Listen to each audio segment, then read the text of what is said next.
A millionaire's young son was very fond of the young chef his father had hired. A few days later, when the millionaire unexpectedly returned home, he was horrified to see that she made his son cry because the grandfather clock in the hallway chimed 6 times, its deep, resonant tone filling the Vanderbilt estate like an echo from another era. The sound stretched through the vast corridors, slipping under closed doors and pooling in the high-vaulted ceilings. Yet no one truly listened. The house absorbed the noise, just as it absorbed the absence of laughter, the absence of warmth. Paul Vanderbilt closed the leather-bound portfolio on his desk with precise deliberation. A deal finalized, another step towards an empire that ran as seamlessly as the watch on his wrist. He exhaled, rubbing his temples, glancing at the darkening sky outside his office window. 6 o'clock. Dinner time. He left his study, his polished shoes tapping evenly against the marble floors as he walked down the long, sterile hallway.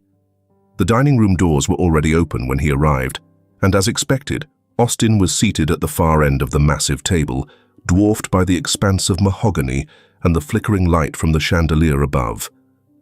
The boy did not look up. He was focused on his plate, idly moving a fork through a pile of untouched roasted vegetables, creating careful, concentric circles in the mashed potatoes. His other hand rested beneath the table, curled into a loose fist against his lap. A habit Paul had noticed, but never questioned. Paul cleared his throat, the sound breaking the quiet like a stone thrown into still water. Austin's shoulders tensed slightly, but he did not speak. The butler, sensing the unspoken signal, stepped forward. "Shall I serve, sir?" Paul gave a brief nod, and the man lifted the silver-domed tray, revealing a carefully prepared meal. Something rich, something expensive, something perfectly portioned. It had been made to precise instructions from a chef Paul barely remembered hiring. Austin didn't react to the unveiling. He lifted his fork, stabbed at a piece of asparagus, then dropped it again. Paul exhaled through his nose, setting his napkin in his lap. "You've barely touched your food." Austin's fingers tightened around the fork. He didn't answer. Paul set his own utensils down, letting the weight of his gaze settle on his son. Austin. The boy finally looked up, his dark eyes unreadable. He was small for his age, his frame delicate, his expression neither defiant nor frightened, just distant. "You need to eat," Paul said, his voice steady, measured. "I'm not hungry." The response was quiet, but firm. Paul leaned back in his chair, glancing towards the butler, who immediately turned away, pretending to straighten the table settings. The tension in the room was thick, layered with things unsaid. Charlotte had known how to handle moments like these. She would have coaxed him, made some off-handed joke, nudged him into eating with the ease of someone who understood that a child's defiance was often just a request to be seen. Paul had never learned that skill. He lifted his glass of wine, taking a slow sip. "This isn't optional." Austin didn't flinch, but there was a flicker of something in his gaze, something tired, something resigned. He picked up his fork again, speared a piece of chicken, and chewed slowly, methodically. It was a victory, but a hollow one. The meal continued in silence. The butler came and went. The fire in the hearth flickered, casting long shadows across the walls. Outside, the wind moved through the perfectly manicured gardens, rattling against the window panes. Paul finished his plate, dabbing his lips with his napkin before folding it neatly beside his plate. "I'll be working late tonight." Austin didn't respond. Paul stood, adjusting the cuffs of his tailored suit. He hesitated for a fraction of a second before stepping away from the table. He had the faintest impulse to reach out, to ruffle his son's hair the way he had when Austin was younger, when Charlotte had still been alive and laughter had not been a foreign sound in this house. But the moment passed, and he walked away instead. Austin remained at the table long after his father had gone. He pushed his plate away, stomach twisting, not from hunger, but from something deeper, something that sat heavy in his chest like an unnamed weight. Outside, the clock in the hallway struck 7. The house remained silent. The rain had been falling steadily since morning, its rhythm soft and measured against the grand windows of the Vanderbilt estate. Beyond the iron gates, the world blurred in muted greys and silvers, while inside, the household functioned with quiet precision. The staff moved efficiently through the hallways, each step calculated, each voice hushed. No one lingered, no one laughed. The mansion absorbed them all, molding them into its disciplined silence. Denise Ramos stepped through the side entrance, shaking the rain from her coat before neatly folding it over her arm. The air inside smelled of polished wood, expensive cologne, and something else, something colder. She had worked in estates like this before, homes that functioned more like well-oiled machines than places where people truly lived. A thin man in a tailored vest stood waiting. "Ms. Ramos." His voice was clipped, polite but distant. She nodded, adjusting the strap of her leather bag. "Yes." "You will report to the head butler for instructions regarding meal preferences, dietary restrictions, and service expectations." He turned smoothly, motioning for her to follow. "Mr. Vanderbilt prefers a professional and discreet staff. Your role is to prepare meals, nothing more." Denise's lips pressed together briefly, but she nodded. She had heard variations of that speech before. Do your job, do it well, and don't assume familiarity. The kitchen was spacious, pristine, and almost eerily quiet. The previous chef's influence was still present. Perfectly labeled spice jars, gleaming countertops, and an array of knives that had clearly been arranged with near-military precision. Denise set her bag down, glancing toward the doorway, where a small figure hovered just beyond sight. Austin Vanderbilt. She pretended not to notice him at first, keeping her movements unhurried as she unpacked. When she finally turned toward the pantry, he was gone, only a faint scuff of movement on the marble floor giving away his retreat. Paul Vanderbilt did not attend the staff briefing. He did not linger in kitchens or discuss meal plans beyond necessary instructions relayed through the butler. When he arrived home that evening, he barely glanced toward the new hire as he passed through the dining room, loosening his cufflinks. "Mr. Vanderbilt," Denise greeted, her tone even professional. He didn't pause. "I assume you have everything you need." It wasn't a question. Denise watched as he disappeared down the hallway, then turned her attention to the table where Austin sat, small and silent, his hands resting neatly in his lap. The butler had just finished setting his plate, roast chicken, steamed vegetables, and a side of potatoes, arranged with impeccable precision. Austin didn't touch it. Denise moved to the stove, not commenting, not interfering. Instead, she reached for a plate and carefully arranged a few small items. Simple finger foods, soft textures, mild flavors. Nothing imposing, nothing unfamiliar. A slice of apple, peeled and cut into a shape resembling a rabbit. A single dinner roll, warm and slightly sweet. She set the plate near him, just within reach. Austin didn't react at first. He kept his eyes on the larger plate in front of him, his fingers curled lightly against the edge of the table. After a few long moments, he pushed the fork against the mashed potatoes again, carving invisible patterns into them. Denise didn't push. She moved away, busying herself with a pot on the stove, humming quietly under her breath. Not a song, just a melody, a tune that drifted through the kitchen as naturally as the steam curling from the pot. Minutes passed. The butler moved in and out of the room. Paul remained absent. The rain continued its steady rhythm against the windows. When Dennis turned back toward the table, the small plate was empty. She didn't smile. She didn't comment. She simply reached for the empty dish and replaced it with another, this time with a small wedge of cheese and a cracker. Austin said nothing, but his fingers twitched slightly against the table. She stepped away again, humming softly, as if she hadn't noticed. The plate was empty by the time the grandfather clock struck 7. Denise understood children like Austin, children who had learned silence as a defense, who found comfort in control, even if that control was just refusing food. He didn't trust easily, he didn't offer conversation, but he watched. The next morning, she let the butler set his usual breakfast, oatmeal with dried fruit, untouched as expected. Without a word, she set down a separate dish. A single pancake, small and round, with a simple dusting of powdered sugar. Austin didn't react, not at first, but as she busied herself at the counter, she heard the quiet scrape of a fork. Not the heavy silver fork placed beside his original plate, but the smaller one she had set beside the pancake. She said nothing. She didn't need to. The morning air inside the Vanderbilt estate was cool, untouched by the warmth of conversation or movement, beyond the mechanical efficiency of its staff. Outside, the rain had softened into a thin mist, clinging to the edges of the grand windows, veiling the gardens beyond. Inside the kitchen, the scent of freshly brewed coffee and warm butter spread into the silence.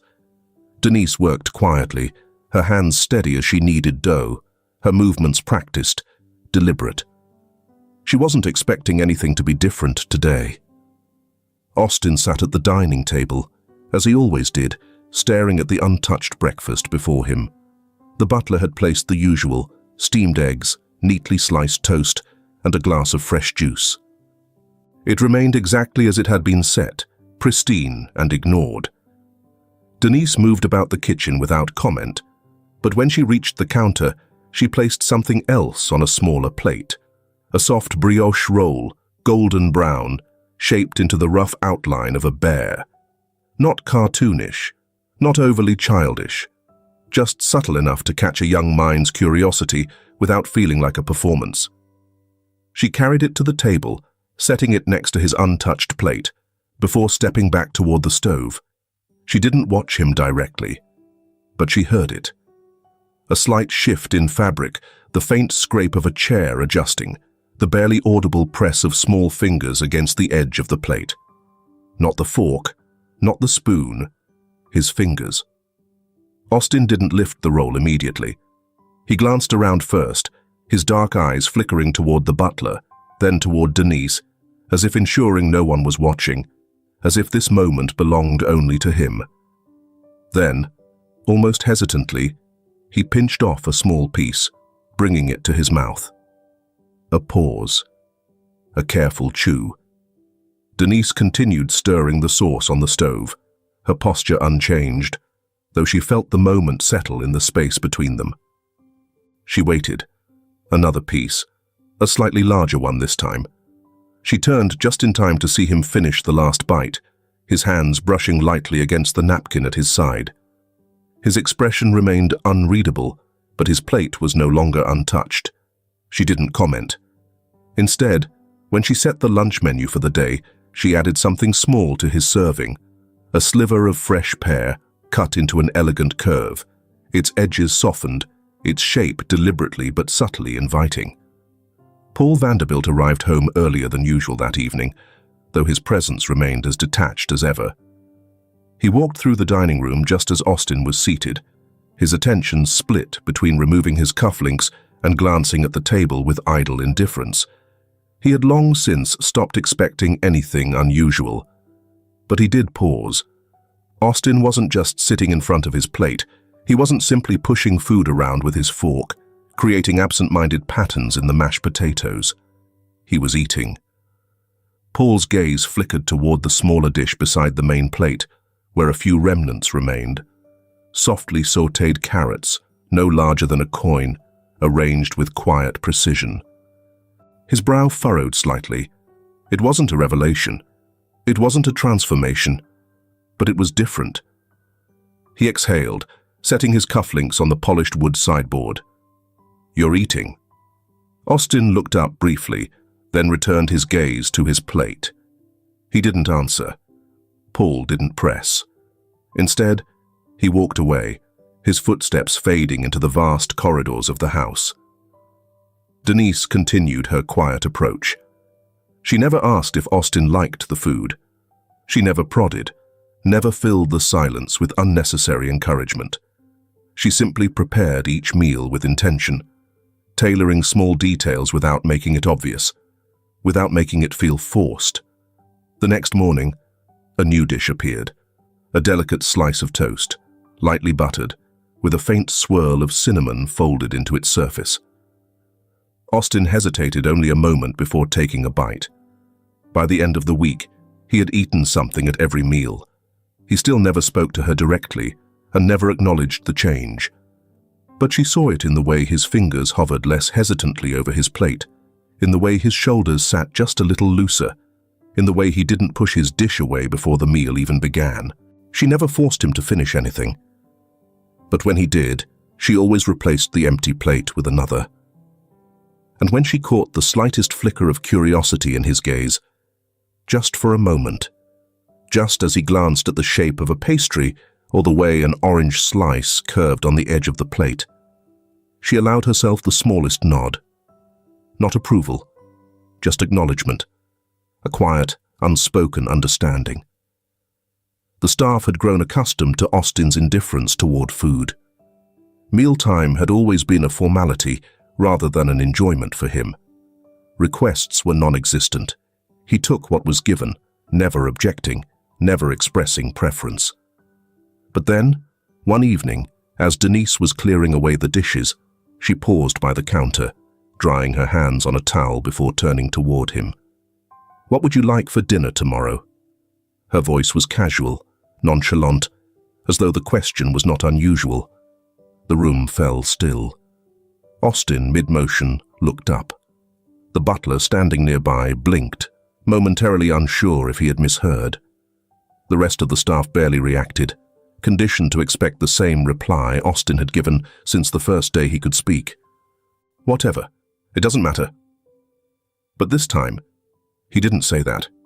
Instead, after a long silence, he gave a quiet answer, his voice steady but small. "Tomato soup and bread. Besides, I want semolina cake for dessert." Denise nodded once, not reacting beyond a simple acknowledgement. "All right." The butler exchanged a glance with the housekeeper. This was new. Austin stood abruptly, chair scraping softly against the floor as he left the table without another word. But Denise saw it. The slight shift in his shoulders, the weight of something lifting, and the beginning of something else. A choice. The study was too large for a boy his size. Austin sat at the heavy oak desk, shoulders slightly hunched, eyes fixed on the open textbook in front of him. The grand chandelier above cast a sterile glow over the polished wood, but it did little to make the space feel warm. His pencil tapped absently against the paper, his gaze drifting toward the rain-speckled window. The words blurred. The numbers on the page felt distant. He wasn't learning, just staring. A quiet knock interrupted the silence. Denise stepped inside, a small tray balanced effortlessly in her hands, a plate of neatly sliced fruit, a cup of warm tea. No extravagant pastries, no overwhelming flavors, just something simple, thoughtful. She placed the tray on the desk, glancing at the untouched textbook. "Long night?" Her voice was casual, unintrusive. Austin didn't answer right away. His fingers tightened slightly around the pencil, then loosened again. "It's boring," he admitted, voice barely above a whisper. Denise leaned against the edge of the desk, arms crossed lightly. She considered him for a moment before tilting her head toward the door. "Want to change the scenery?" Austin blinked, unsure. "I always thought kitchens were the best places to think," she continued, as if the idea were nothing more than a passing thought. "Warm, smells good, and no pressure to sit perfectly straight." Austin hesitated. Then, slowly, almost reluctantly, he closed his textbook. "Okay." Denise nodded, hiding her small smile. "All right then." The Vanderbilt estate was still. Outside, the last remnants of rain clung to the window panes, leaving faint streaks where the mist had gathered. The scent of damp earth and lingering storm air filtered through the barely cracked kitchen window, mixing with the warmth of fresh dough and slow-simmering vanilla. Denise moved through the kitchen with practiced ease, rolling her sleeves up as she worked flour into a smooth, pliable mass. The room felt different at night, less formal, less restrained. The soft glow from the overhead lights cast a golden hue over the wooden countertops, making the space feel smaller, cozier, untouched by the rest of the mansion's cold grandeur. A quiet rustle came from the doorway. Austin stood there, hesitant but not retreating, his hands curled slightly against his sides. Denise didn't turn immediately. Instead, she reached for a bowl of sugar, measuring a careful portion before finally tilting her head slightly in his direction. "Could use an extra pair of hands," she said, her voice light, unassuming. Austin's gaze flickered toward the dough. His fingers twitched, an almost imperceptible movement. She didn't wait for an answer. She dusted a stool with a bit of flour, a subtle invitation rather than a direct request, and turned back to her work. A long pause, then the faintest scrape of wood against tile. Austin climbed onto the stool. At first, he only watched. His dark eyes tracked her movements as she folded, pressed, shaped the dough into something soft and elastic. Denise didn't rush him. She worked methodically, letting the silence stretch between them, unhurried and undemanding. Only when she sensed his lingering hesitation soften did she push a small mound of dough toward him. "Try," she murmured. Austin hesitated for only a moment before his fingers pressed into the dough, tentative at first, then firmer, his small hands sinking into the cool, pliant surface. A quiet exhale escaped him, not quite laughter, but close. Denise glanced up briefly, watching the corners of his lips twitch, not quite forming a smile, but no longer pressed in their usual tight line. She didn't comment. Instead, she guided him wordlessly, nudging his hands when needed, showing him the motion rather than explaining it. Slowly, carefully, the tension in his shoulders eased. The dough was imperfect under his touch, uneven, slightly lopsided, but he kept going. He pressed, rolled, lifted his hands to inspect the flour dusted across his fingers. Then, softly, a laugh. Not loud, not forced, just a quiet, fleeting sound, barely there. Denise froze for a second, but not visibly. She only continued kneading, letting him exist in the moment, without drawing attention to it. Austin dipped his fingers into the flour bag, experimentally flicking a bit onto the counter. It was barely noticeable, a whisper of powder on the polished surface. Denise flicked a little back. Austin looked up, his mouth opened slightly, and then a brighter laugh, unguarded this time, untouched by hesitation.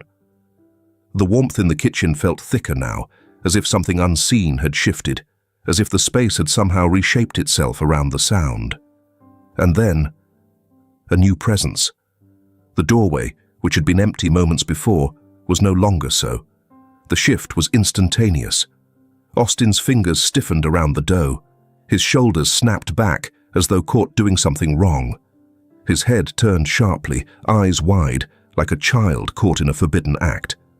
Denise too went still, her hands still dusted with flour. Paul Vanderbilt stood in the entrance, his coat still draped over his arm, his tie slightly loosened. His gaze didn't immediately settle on Denise. It was on Austin, his son. His quiet, withdrawn, reserved son, now covered in flour, hands still pressed into the soft dough, cheeks slightly flushed, laughing with a stranger. The moment stretched, held by an unfamiliar weight. Austin was the first to move. He climbed off the stool quickly, his bare feet touching the cold tile floor with a soft, abrupt sound. He wiped his hands on his pants, his head lowering slightly, though not quite in shame, more like something learned, something automatic. Denise straightened, brushing her hands off on her apron. Her expression remained neutral, unreadable, but there was something in her eyes, something guarded, something waiting. Paul's voice, when it came, was even. "You should be upstairs." Austin didn't respond. Paul exhaled, his grip tightening briefly on the coat over his arm. "It's late. You have schoolwork." Austin nodded, almost imperceptibly. He turned toward the doorway, stepping past his father without another glance, his small frame moving back into the vastness of the house. The sound of his footsteps faded into the long, empty corridors. Paul remained where he was. For a long moment, neither he nor Denise spoke. Then, finally, his gaze shifted toward her. His expression was unreadable, but something flickered in his eyes, something taut, something unsettled. He turned without another word and left. The warmth in the kitchen felt thinner now, though the scent of baking bread still lingered. Denise dusted her hands off once more, but her movements had slowed. The moment was gone, but it had been real, and that mattered. Paul Vanderbilt was not a man prone to impulse. His days were meticulously planned, his hours accounted for with the precision of a man who controlled everything. But today, as he sat in his office, his hand hovered over his planner, his pen unmoving. His mind drifted back to the image of Austin in the kitchen, his hands covered in flour, his laughter something so foreign in the Vanderbilt estate that it had caught Paul entirely off guard. He leaned back, exhaling. "Push the remaining meetings to tomorrow," he told his secretary, closing the folder in front of him. "I'm going home early." The dining hall remained as grand and hollow as ever, but something had shifted, small, imperceptible changes, rippling through silence. Denise had not tried to bring Austin back into the kitchen after that night. She knew better. The moment had been delicate, almost fragile, and Paul Vanderbilt had shattered it with nothing more than his presence. So she adapted. She worked quietly, without force, weaving small moments of warmth into the cold precision of the estate. If Austin was not allowed in the kitchen, then she would bring the kitchen to him. At breakfast, the usual fare was served: steamed eggs, toast cut into immaculate squares, a perfectly portioned glass of juice. But beside it sat something else, something small, something new. A pancake, golden and soft, shaped like a fox. Not overtly playful, not overly decorated, just subtle enough to catch curiosity without demanding attention. Austin stared at it for a long moment, then picked up his fork. Not immediately, but eventually. Lunch was the same. A plate of roasted vegetables, no different from before. But among them, a single star-shaped carrot nestled between the others. A whisper of something different. Austin did not say anything, but he ate every last piece. Dinner came, and with it, another change.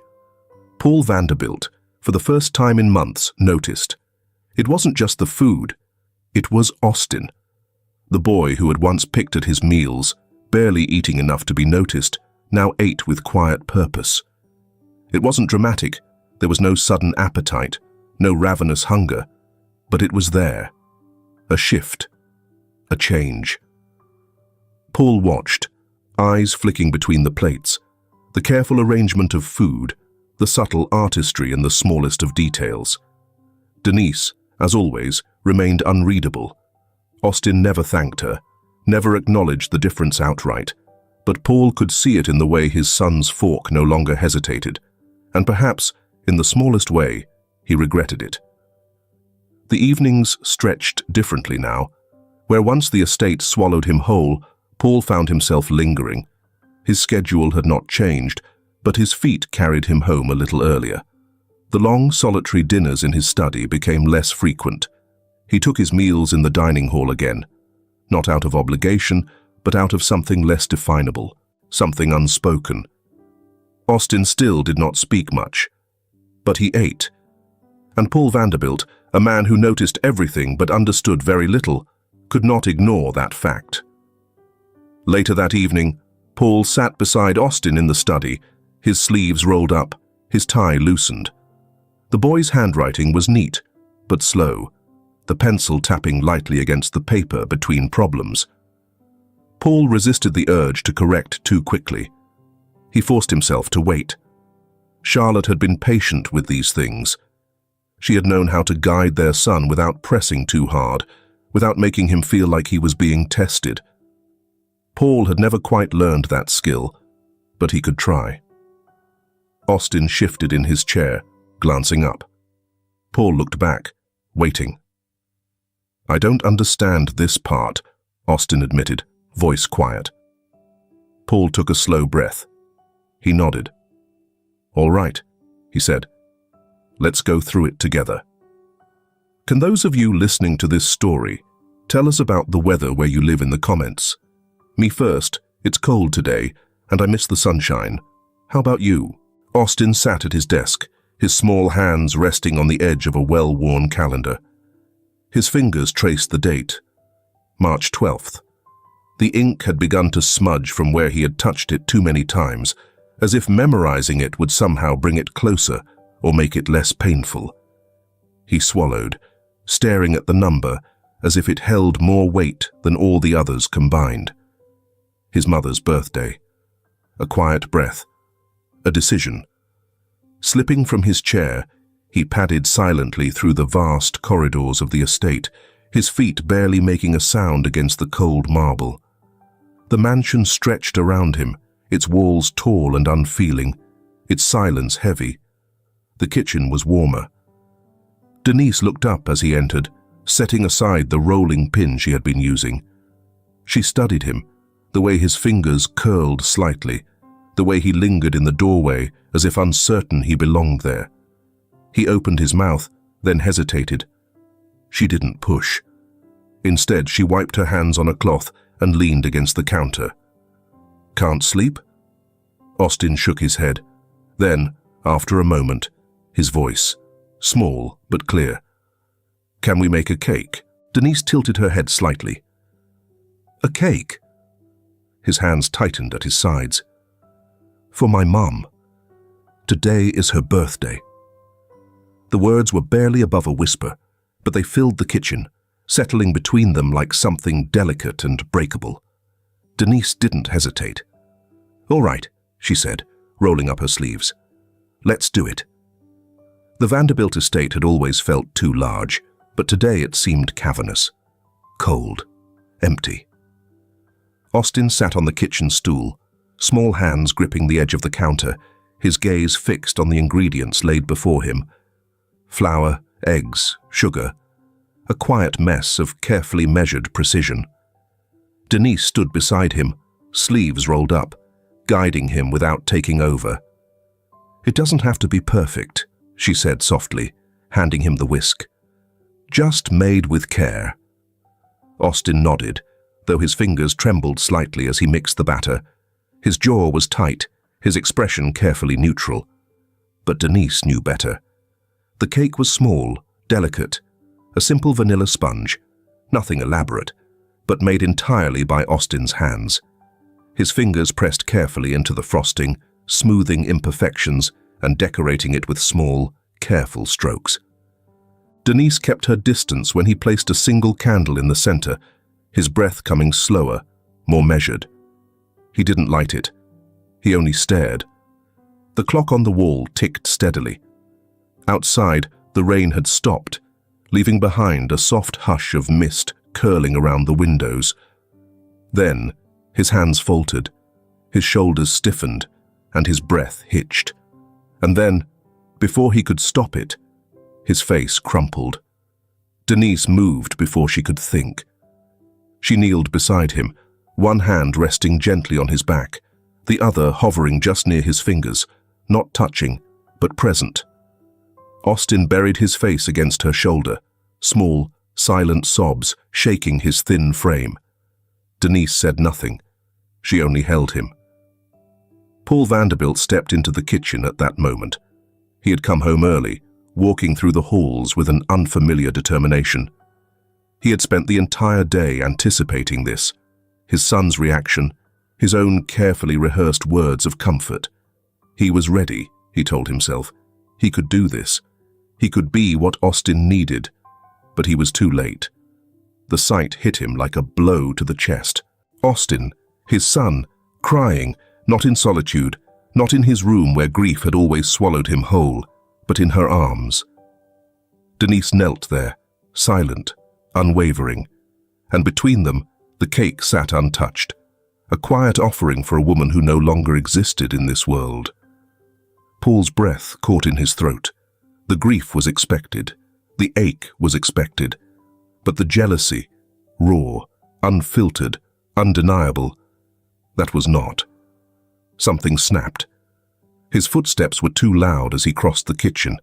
The warmth of the moment, the quiet sanctuary, shattered under his presence. Austin stiffened immediately, pulling away, his hands curling into fists at his sides. Denise rose to her feet, eyes unreadable, but watchful. Paul barely looked at her. "What is this?" His voice was sharp, slicing through the air. His gaze fell on the cake, on the candle that remained unlit. His chest tightened. Denise opened her mouth to answer, but Austin beat her to it. "I made it for Mom." His voice was small, hoarse, like he had swallowed his cries too quickly. Paul's throat burned. For her, for Charlotte. But standing here, watching his son wipe his tears against his sleeve, standing beside another woman, Paul could only see one thing: replacement. His stomach twisted. The air in the kitchen felt thick, suffocating. His hands moved before he thought. The plate scraped against the counter as he overturned it. The cake tumbled onto the floor, frosting smearing across the tile, the candle snapping in half. The quiet thud echoed in the stillness. Austin took a sharp breath. Silence. Then, Denise stepped forward. "Mr. Vanderbilt." Paul turned to her sharply, his voice like ice. "You are overstepping." Her eyes flickered, but she did not shrink back. "I was just... You are not his mother." His voice was harsher than he intended, but he didn't stop. "You are an employee. Do not forget that." The words landed like a slap against stone. Austin stood frozen, his expression unreadable, but his fingers trembled slightly at his sides. Denise's shoulders squared, but she didn't argue. She didn't explain. She only looked at him. And for the first time, Paul felt something shift beneath that gaze. Something disappointed. The silence stretched. Then Paul straightened. "Pack your things. You're done here." Denise exhaled slowly. Then she nodded. Austin finally moved. His breath came fast and shallow, but he didn't cry again. He only turned, stepping over the broken cake, and walked out of the kitchen without another word. The warmth in the house flickered. Then it was gone. The Vanderbilt estate had always been quiet, but now it felt hollow. The mornings came and went with the same sterile efficiency. The butler setting the table with meticulous precision, the new chef preparing extravagant meals plated with artistic detail. The scent of truffle oil and imported saffron filled the air, lavish, excessive, soulless. Austin barely touched any of it. He sat at the grand dining table, small and silent, his hands resting in his lap. The meals were perfect, yet they tasted like nothing. Paul sat across from him, watching, waiting. But Austin did not complain. He did not push his plate away in defiance, nor did he ask for anything different. He simply existed. The fork in his hand barely moved. Paul exhaled through his nose, setting his napkin aside. "Is something wrong with the food?" Austin shook his head. "No." A pause. Paul watched him for a long moment, but Austin kept his gaze down, staring at the plate as though it were an unfamiliar language. The butler cleared his throat quietly from the doorway. "Shall I prepare something else, sir?" Paul hesitated. Would it even matter? "No," he muttered. "It's fine." Austin didn't react. Paul turned his attention back to his own meal, but he felt it. The absence, the space that had once been filled with something warmer, something softer, something that had left with Denise. The days passed, slow and heavy. Austin withdrew. His footsteps became softer, his presence even smaller. He spent more time in his room, his books open but untouched, his eyes distant. Paul noticed, but he didn't know how to fix it. Instead, He tried control. He hired the best. A renowned chef from a Michelin-starred restaurant. A private tutor with degrees from the most prestigious universities. A child psychologist, discreetly recommended by a colleague. But nothing worked. The chef prepared elaborate dishes, plated with perfection, but Austin barely ate. The tutor sat patiently, but Austin's attention remained elsewhere, his answers clipped and indifferent. The psychologist suggested time, patience, understanding. Paul nearly laughed at that. Instead, he waited. For something to change, for something to break, for Austin to ask for her. But he never did. He simply shrank, disappearing into the vastness of the mansion, moving like a ghost through its corridors. Paul should have felt relief, should have appreciated the silence, the lack of rebellion, the absence of attachment to a woman who had never belonged here to begin with. But all he felt was unease, a hollow ache, deep and persistent, a feeling he refused to name. One night, Paul found himself outside Austin's bedroom. The door was slightly ajar, the soft glow of a bedside lamp casting shadows along the walls. Austin sat on his bed, his legs tucked under him, his head resting against the headboard. His eyes were open, but unfocused. Paul knocked lightly. No response. Austin. His voice came quieter than intended. Austin didn't turn. Paul hesitated, glancing toward the half-read book on the boy's lap, the untouched plate of dinner on his nightstand. He exhaled. "You need to eat." A pause. Then, softer than ever, "I'm not hungry." Paul clenched his jaw. The words mirrored exactly the response he had once given Charlotte years ago, on the nights when he had buried himself in work instead of grief, when food had tasted like nothing and sleep had felt like a waste of time. He saw it now. He saw the exhaustion, the thinness in Austin's small frame, the dullness in his eyes. Paul had always believed grief was something to endure, something to push through until it became small enough to ignore. But Austin wasn't enduring. He was fading. Paul swallowed hard. "Austin, I'm tired." A simple statement, a dismissal. Paul inhaled sharply, stepping back from the doorway. "Get some rest." Austin didn't respond. Paul lingered for a second longer, then turned away, closing the door behind him. The hallway felt unbearably cold. Paul was not an impulsive man, but that night he sat in his study, staring at the glass of whiskey on his desk, the ice melting into amber, untouched. His fingers tightened around the edge of his chair. Then, in one sharp motion, he reached for the phone. "I need a private investigator." His voice was steady, controlled.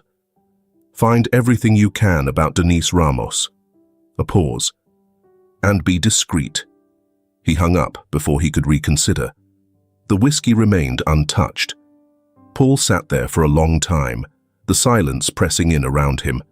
For the first time in years, he was afraid of what he might find.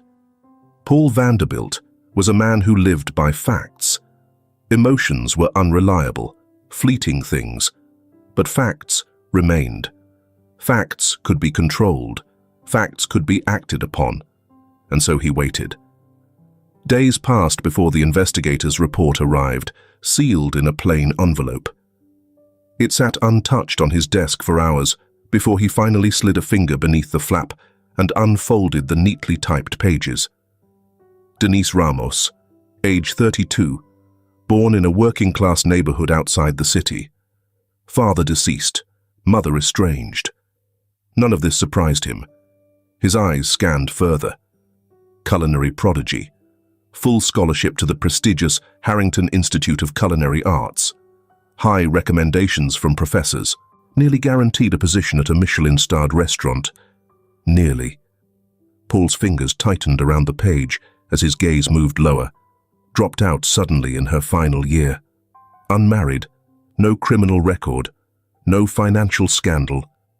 Then, hospital records indicate a pregnancy at age 24. Paul inhaled sharply. He turned the page. Miscarriage at 6 months. complications, extended hospitalization. No further records of employment for nearly 2 years. The words blurred for a moment, though Paul was unsure why. He forced himself to keep reading, worked in small kitchens, volunteered at food drives, active in community cooking programs for children.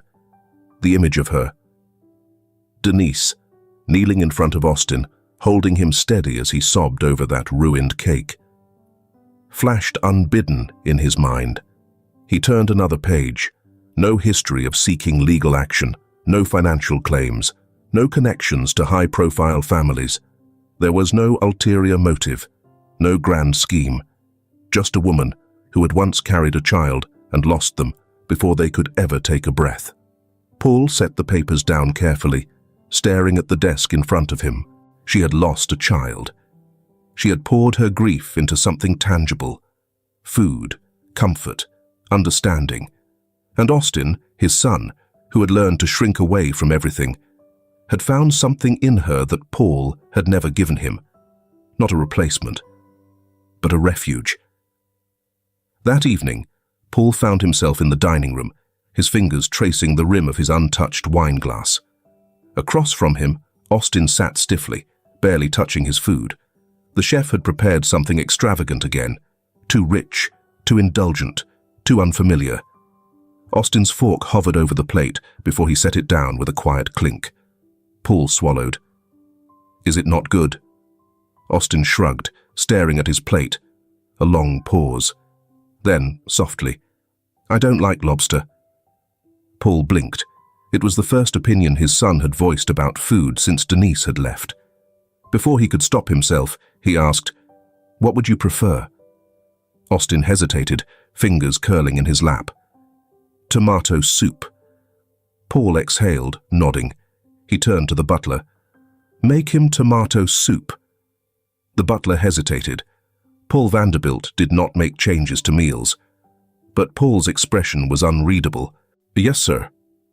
Austin said nothing, but his eyes flickered with something almost like relief. Paul tightened his grip around his wine glass. He had made a mistake he had no idea how to fix.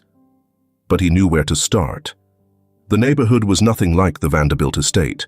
It was simple, modest, a place where life existed outside of wealth, where people sat on front porches and left their windows open to let the evening breeze in. Paul felt out of place the moment he stepped out of the car. He had never come here himself. His employees handled things: contracts, negotiations, employment. He never sought people out. They came to him. Yet here he was. A single porch light illuminated the small townhouse. No grand gates, no marble pillars, just a door with a slightly worn doormat and a small planter filled with herbs. Paul hesitated. Then, before he could talk himself out of it, he knocked. A pause. Then, footsteps. The door cracked open, and there she was, Denise. She looked at him for a long moment, her eyes guarded, her expression unreadable. Paul cleared his throat. The words stuck. He exhaled, starting again. "I made a mistake." Her grip on the doorframe tightened slightly, but she said nothing. Paul swallowed. "Austin isn't eating." Something flickered across her face, but it was gone too quickly for him to read. "He doesn't talk much anymore." His voice was quieter than intended. "He barely leaves his room." Denise exhaled slowly. "And what do you want me to do with that information, Mr. Vanderbilt?" Paul met her gaze. It wasn't sharp. It wasn't angry. It was tired. "I want you to come back." Silence stretched between them. Then, finally, Denise let out a quiet breath. And for the first time, Paul felt something close to hope. The Vanderbilt estate loomed in front of Denise as she stepped out of the car, the grand facade unchanged, its towering walls still pristine and cold. She hesitated for just a moment before inhaling deeply, adjusting the strap of her bag, and walking toward the entrance. The butler greeted her with his usual professionalism, but there was something different. Less stiffness, more familiarity. He nodded, as if acknowledging something unspoken, stepping aside to let her in. The house smelled the same: polished wood, expensive cologne, the faint trace of a carefully arranged floral display. Yet beneath all of that, there was something missing. Her steps were steady as she moved through the familiar halls, past the dining room where meals had once been shared in silence, toward the kitchen where warmth had once existed, where laughter had been rare but real. She had barely stepped past the threshold when Denise— the voice was high, clear, and filled with something she hadn't heard in weeks: joy. Small feet thudded against the marble floor, and before she could react, Austin crashed into her, his arms wrapping tightly around her waist. She stumbled slightly at the force, but caught herself, her hands instinctively finding his back, holding him close. His face was buried against her, his breath uneven, not quite sobs, but something close. His small fingers clutched the fabric of her coat, as if letting go meant losing her again. She bent down, pressing a hand gently to the back of his head. "Hey, kiddo." Her voice was soft but steady. Austin squeezed tighter. I thought you weren't coming back," he whispered against her shoulder, voice trembling, raw in a way that broke her. Denise exhaled, smoothing a hand over his hair. "I'm here." He nodded against her, as if convincing himself that it was real. From the hallway, Paul stood watching, silent. For once, he didn't interrupt. Austin barely let go of Denise the entire evening. He talked. For the first time in weeks, words spilled from him, stories, questions, thoughts he had kept bottled up. He told her about the terrible food, the new tutors, and how the house had felt too empty and too quiet after she left. And then, as they sat in the kitchen, where she had always belonged, he turned, looking at Paul for the first time in a long time. "Thank you." Paul stiffened slightly and caught off guard. For what? For bringing her back. Denise saw it then, the flicker of something in Paul's expression. Regret, gratitude, something deeper, something harder to name. Austin's fingers fidgeted on the edge of the counter, his voice quieter now. "You were always working." Paul's breath stilled. Austin didn't say it accusingly, just as a fact. A truth lay bare between them. "You were never home," the boy continued, eyes fixed on the table. "Mom always said you worked for us, but you weren't with us." The words landed like a weight. Paul's throat tightened. "I thought you didn't want to be," Austin admitted, his voice even smaller now, "so I stopped trying." The silence stretched long. Then, softer than ever, Paul exhaled. "You were right." Austin blinked, looking up at him. Paul's grip on his own wrist tightened. "I should have been here more." His voice was quiet, almost measured, but real. "I thought, if I gave you everything you needed, then it would be enough." Austin didn't respond right away. His fingers still fidgeted. Then, hesitantly, cautiously, he asked, "Are you going to keep trying now?" Paul's chest ached. He nodded once. "Yes." Austin watched him for a long moment. Then, slowly, hesitantly, he nodded back. Denise didn't say anything. She only smiled, watching father and son take their first, tentative step towards something real. The Vanderbilt estate felt different now. It was subtle, a shift in the air, a warmth that had been missing. The silence no longer felt hollow, no longer stretched between father and son like an uncrossable distance. At breakfast, Paul sat across from Austin, no longer buried in paperwork, no longer glancing at his watch between bites. He listened, really listened. Austin spoke more now, not much, not all at once, but more. He talked about school, about books, and about things he wanted to try in the kitchen. Small things, but they filled the space between them in ways that silence never could. Denise, moving between the stove and the counter, took it all in without comment, a quiet smile playing at her lips. Paul noticed it too. He had been wrong before, thinking his presence alone was enough. Now he understood. He had to be there in more ways than one. One afternoon, Paul found himself in the garden, sleeves rolled up, the warmth of the sun pressing against his skin. Austin stood beside him, watching carefully as Paul planted the small green seedlings into the soil. Charlotte had always wanted a garden. Paul had dismissed the idea back then. Too much work, too much effort for something that didn't yield immediate results. Now he kneeled beside his son, his hands in the dirt, his patience slower. Austin reached for another seedling, pressing it into the soil with careful fingers. Paul glanced over. "You like this?" Austin nodded. Paul hesitated. "Maybe we can plant something else next time. Whatever you want." Austin thought for a moment. "Tomatoes," he said, "for soup." Paul exhaled a quiet breath. A small request, a small step. "All right," he murmured. "We'll do tomatoes next." The kitchen became a familiar place again. Austin was cautious at first, unsure if his presence there would be met with disapproval, but Denise never turned him away. She handed him a rolling pin one evening and motioned toward the dough in front of him. "Think you still remember?" Austin grinned, a small, fleeting thing, but real. He did remember.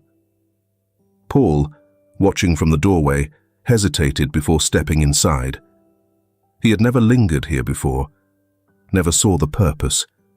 But now he stood beside his son, watching as Denise guided him through the steps of folding, shaping, and seasoning. Paul's hands remained at his sides, but his gaze was steady. For the first time, he wanted to learn. The night before Paul's next business trip, something changed. Dinner had been quieter than usual, not cold, not distant, but different. Denise had excused herself early, leaving father and son alone at the table. Austin fidgeted for a moment before finally speaking. "I want to make something," he said suddenly. Paul set his fork down.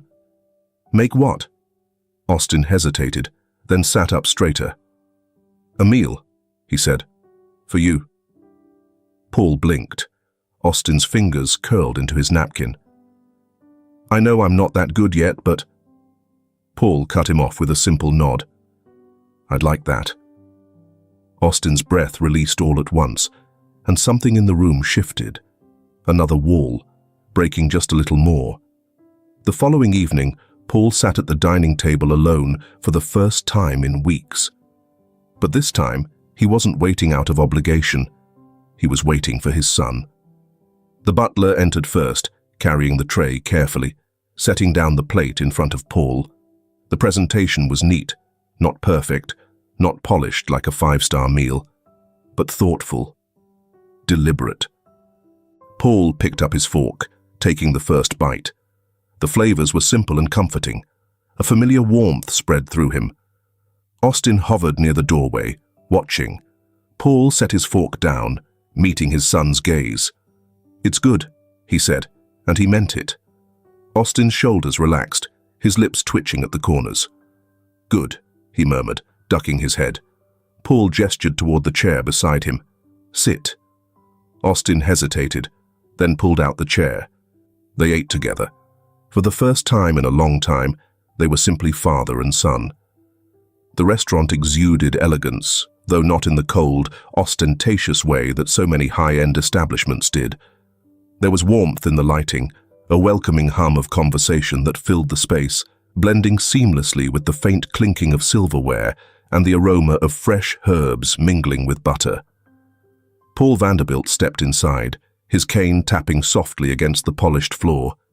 His hair, now a dignified silver, bore witness to the passage of time, and though his movements were slower, his presence still carried weight. He barely needed to announce himself. The maitre d' recognized him instantly, nodding with quiet reverence before leading him toward a table by the window. "Would you like to see the menu, sir?" Paul glanced around the dining hall instead. He had been to countless fine restaurants in his life, but this one felt different. "No need," he murmured. The waiter inclined his head before stepping away. Paul let his gaze wander toward the open kitchen, where chefs moved in a practiced rhythm, each motion executed with precision. He had always appreciated efficiency, but there was something else here. Not just skill, but purpose, passion. And then he saw him, Austin. Paul exhaled slowly. His son.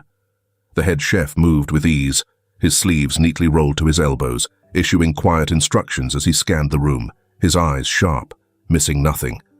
Confident, capable. Paul felt something shift inside him.